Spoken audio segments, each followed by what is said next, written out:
For our final project, we decided to focus on digital accessibility and how internet access differs for certain communities. Specifically, we will be discussing how U.S. citizens living on tribal lands in Washington state are impacted by the providers in their area. Furthermore, our research question is, Native American tribes make up a great portion of U.S. citizens that lack reliable internet access, but how were specific tribes in Washington state impacted? In general, people living in rural areas and on tribal lands in the U.S. tend to lack access to broadband. For example, more than 30% of Americans in rural areas and more than 35% of residents in tribal lands lack access to this basic broadband capability. This is due to the fact that more infrastructure is necessary to provide high-speed internet services for a lower density of homes and businesses in rural settings. In addition, the unit cost, or cost per customer served, increases dramatically. Basically, it's a lot more expensive for companies to implement infrastructure in rural areas, which also makes broadband service less affordable for those customers. This is one of the main reasons why rural areas lack broadband access. It is important to note that not all members of tribes in the U.S. live on tribal lands. Only 22% of American Indians live on reservations or other tribal lands. Additionally, nearly 60% of American Indians live in metropolitan areas. On the other hand, not all residents living on tribal lands are actually members of a tribe. For example, we found a primary source that lives on an Indian reservation in western Washington.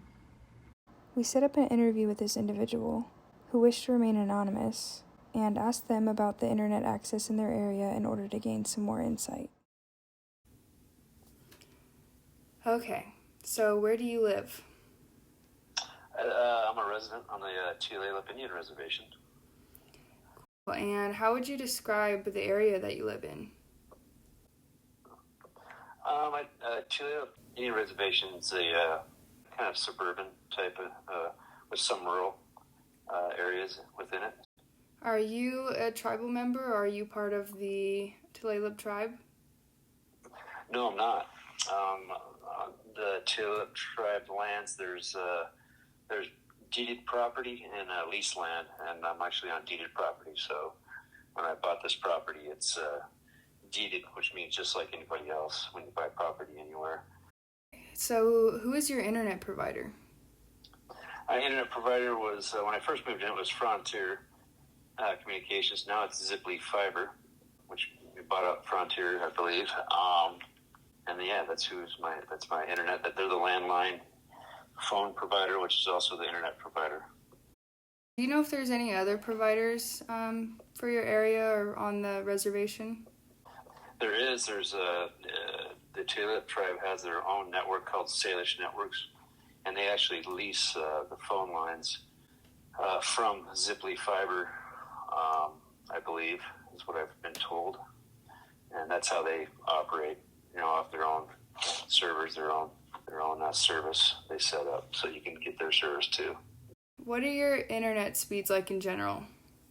Download is like around 18 megabytes per second. Yeah, it's pretty slow. The bandwidth gets slower in the evenings. Okay, and what has your overall experience been like with Ziply Fiber?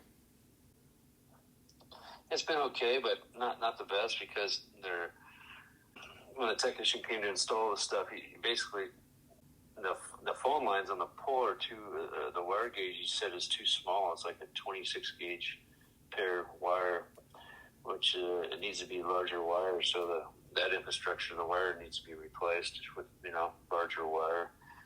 And so and apparently they can't upgrade that because the tribe hasn't given permission or doesn't allow them to do that infrastructure upgrade. Something to do with and disagreement with the tribe. So if you could choose, what would your solution be for your slower internet speeds? Or I guess what are your options now?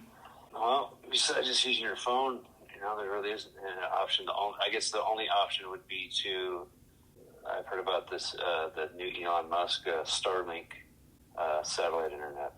And I believe I did actually sign up for it quite some time ago. I think it's around $100 a month. And for can't remember the speeds. I think it's pretty fast speeds. 100. I mean, it's fast for here, 100 megabits per second or whatever download speed. So as long as that gets up and going, I'm on a wait list for that. So that would be the only solution to get a higher speed internet right now. According to the FCC, high-speed internet refers to internet with speeds above 25 megabits per second. Our primary source provided us with an internet speed test that shows their average speed of about 18 megabits per second. Clearly, this is not considered high-speed internet. The other figure displays an internet speed test that we conducted here in Pullman where the speed was more than 100 megabits per second.